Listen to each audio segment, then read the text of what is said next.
Dans la reprise des discussions entre gouvernement et partenaires sociaux en janvier, on découvre que les chômeurs pourraient bien faire les frais de la réforme des retraites. Ils seront en effet les grands perdants de la mise en place, vous savez, de l'âge pivot à 64 ans. Pour eux, en effet, le couperet sera automatique. Explication d'Olivier Samin.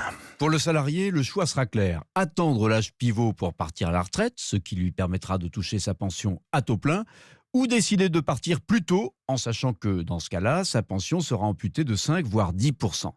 Pour le chômeur, et c'est tout le problème, l'alternative, dans les faits, n'existera pas. Il subira la décote liée à l'âge pivot.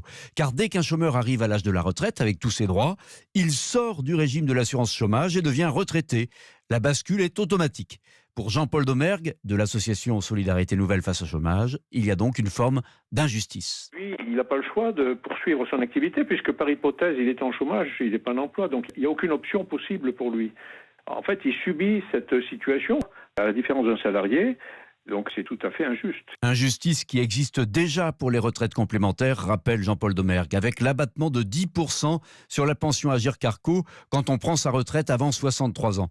À ceci près que l'abattement ne s'applique que pendant les 3 premières années de la retraite, alors que dans l'âge pivot projeté par le gouvernement, la décote s'appliquera pendant toute la durée de la retraite. Olivier Samin du service économie d'Europe 1.